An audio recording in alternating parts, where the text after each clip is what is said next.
There was a thing in it, right? Yes. Yeah, it has to be to record. Yes. It won't work otherwise. All right, you starting it?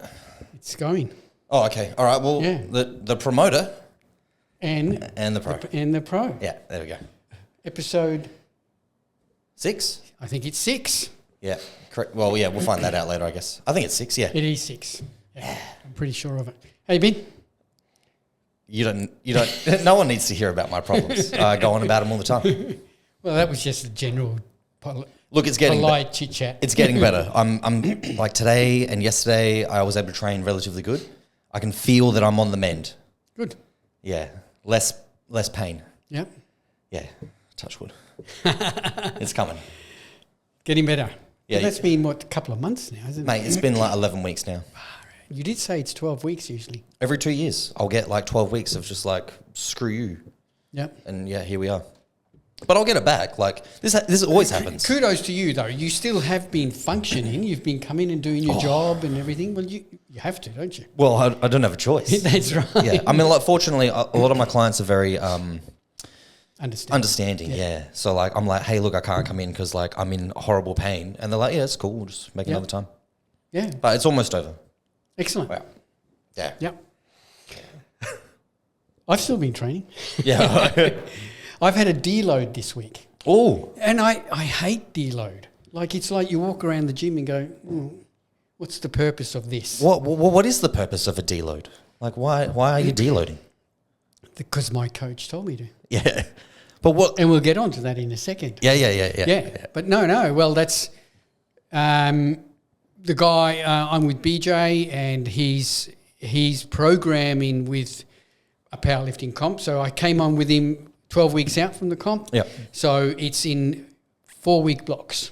Mm-hmm. So 3 weeks, 4 weeks going up, then you have a deload, then going up. And the idea is that if you draw a graph, the line will be going up all the time. Mm-hmm. You know? Is it to let your like nervous system have a bit of a break Yeah. from like the Yeah. abuse? Yeah. Yep. Okay. Yeah, that's fair. But I'm not sort of used to that. I'm used to training 100% all the time, Yeah. which could be a problem. I don't know. Well, the deload, you still train. I still train. You just train like a little bitch. Pretty much, yeah. Yeah. It's like, all my exercises are with an RPE of a 5 or 6. Oh, it's a shot in the foot. It's like, basically I can do just move your body. That's pretty much what I've been doing these last 12 weeks is RPE of 5. Yeah. All right, that's good. Yeah. Anyway, we do have a question this week. I did put up a question thing earlier on this week, and we had one question. Oh. And basically, the question was that if planning to compete, when should I get a coach? Well, it was straight away. Yep. Yeah. Yeah. I mean, like, if you're interested in competing, obviously then, like, talk to as many coaches as you can, or even, like, competitors that have previously competed. So that way then you get a little bit of an idea of, like, all right, well, what's it entail and whatnot. Come to these seminars that are held. But, like, if you want to immerse yourself with as much information as you possibly can, and getting a coach as soon as you can will give you the most amount of information straight there. Well, that's right. When I started to do powerlifting, I thought I want to do a powerlifting comp. I got a coach. You're like, no, I'll just do it by myself. Yeah. Yeah, no. No.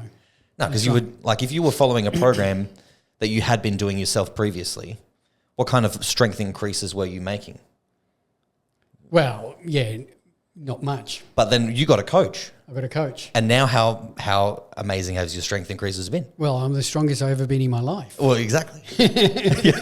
Which is crazy to think. But yeah, I used to be an advocate in training. We're digressing a little bit here. Mm-hmm. But I used to be an advocate that, well, a strong muscle is eventually a bigger muscle. Now, I still agree with that, but there is also an aspect of training where you can just train for strength. Yeah. And it's with me, I don't want to necessarily build muscle as in get heavier because I need to stay at a certain weight class. That's fair. So I'm keeping my body weight at a certain range within that weight class, but I'm still getting stronger. Mm-hmm. So the training, strength training, bodybuilding training, whereas bodybuilding training is sort of a combination of the two. It incorporates strength training in it. Totally. But with me, my training is still primarily strength training. But at the same time, the accessories are then, as my coach said, to increase hypertrophy, to build muscle. Yeah. Yeah. So, but I don't really want to get too much heavier. Yeah. Oh, I don't want to get too big. Yeah. So getting back to that question, yes, I agree with you 100%. If you are going to start and thinking of competing and you want to immerse yourself into a competition, well then 100% you should get a coach straight away. Oh yeah. Oh, well, like I've had lots of clients, right? And they're like, oh, I'd like to compete. What does it entail? And I'll go, all right, well, you need to be tracking your food. And they're like, oh, well, I don't do anything like that. I don't record anything. I'm like, well, then how do you know if you're eating enough to be actually growing? That's one part. And then are you tracking your training, and are you seeing that you're making strength increases? Like, well, no, I'm not doing anything like that. So, well, you should, in some aspect, keep records of what you're doing. Even though you don't. Even though I don't with my training. Yeah. Mostly. Like, I'll remember my big lifts, but like when it comes to like a bicep curl and a tricep push down, I don't care about recording that. Yeah. Yeah. But like, so a coach will just give you instantly the information that you require to put you in the avenue of getting ready for a comp. And that's right. And that getting a coach also takes away a massive stress part from the rest of your prep. All the guesswork. You can focus on other things, and in the end, you just have a plan to follow. Yeah. And you can either get yourself a coach like yourself to either help with only nutrition side. Yep. Or do you do training as well? Yeah, I do training as well. But I tell people, like, if you don't like doing this exercise, then you can do something similar as long as you're keeping a record that you're seeing that you're making some increases. Yeah. So it's the accountability, really. I've even got some clients that I literally just do their skin folds, and they do their own diet, they do their own training, and they just use me for accountability of like, am I actually making progress with what I'm currently doing? Yep. And then by doing the skin folds, I go, yeah, you're doing great. Keep doing what you're doing. That's right. Yep. So 100% agree. Get a coach as soon as you can. Well, yeah. To take that part of the prep stress away. Yeah, and then you just got to eat, train, sleep, repeat. Yeah. Keep to that kind of, yeah. Whereas when we started competing, there really was no coaches. It was all on us. And I can remember that was stressful, Yeah. Yeah. Oh, yeah. Well, my first, I didn't have a coach. I did it myself. But then, like, it made me realize, like, I need to do more. From, like, when I competed the first time and I was standing next to, Ben Wortley, who then won the whole show as a junior, I was like, well, shit me. I need to work harder. Yeah. Well, then 6 months later, I competed again after working harder, and then I won my first show. Yep. But yeah, like, you got to do it to see where you're at anyway. That's right. Yeah. Well, that leads me on to then a couple of questions I've had for myself as a promoter about the ICN. A couple of people have questioned me saying, oh, how important is the seminar? Well, I think the seminar that is coming up on 1 week time, so on July the 7th, we have our Get Stage Ready seminar.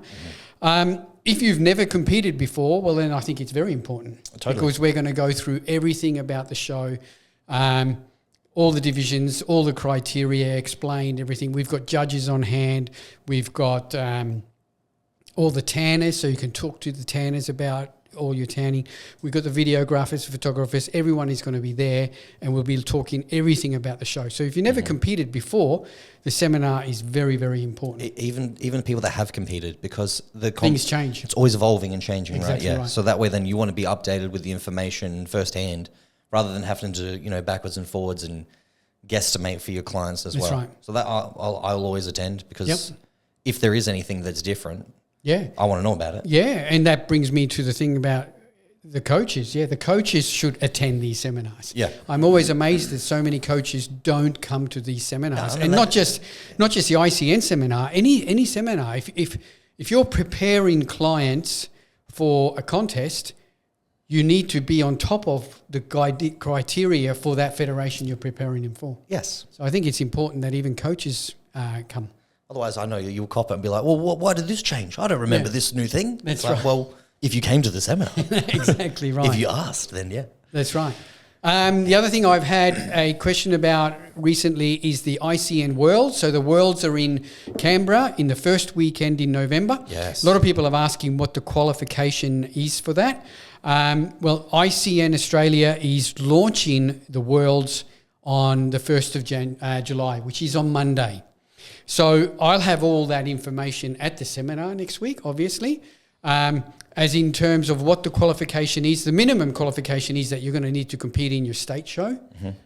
From there, I don't know really if you have to go via the Australia and then to the Worlds. You should though.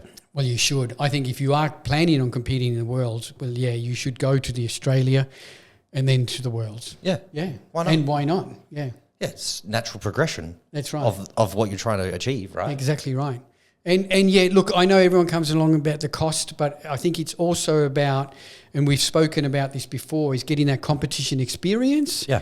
You know, going straight from the state levels into a world competition is a huge jump. It's a massive leap. Yeah. Yeah.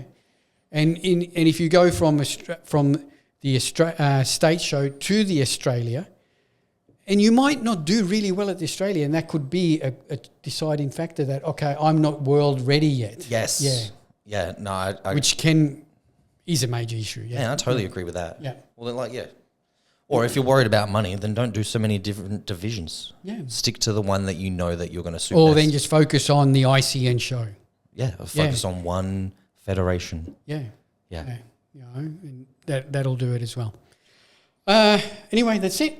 Cool. Got nothing else to add? No, I think that's it. we're good. Thanks, guys. If you've got any questions, hit us up, ICNSA on social media, and Sam, Instagram. on Instagram. Yeah. Send us any questions if you got, coaching questions, send them through to Sam. Anything about the ICN shows, send them through to me, and we'll discuss them on our next video. Cool. Keep an eye on the ICN story. I'll put up every Monday. I'll put up a little thing about any questions for the video, because we'll try to film one every week. Yeah. We have been able to do, except for a couple of times when we Oh, yeah. Can't help that. Yeah. Anyway, thanks, guys. Thanks for tuning in. We'll catch you next time. See ya. That was good.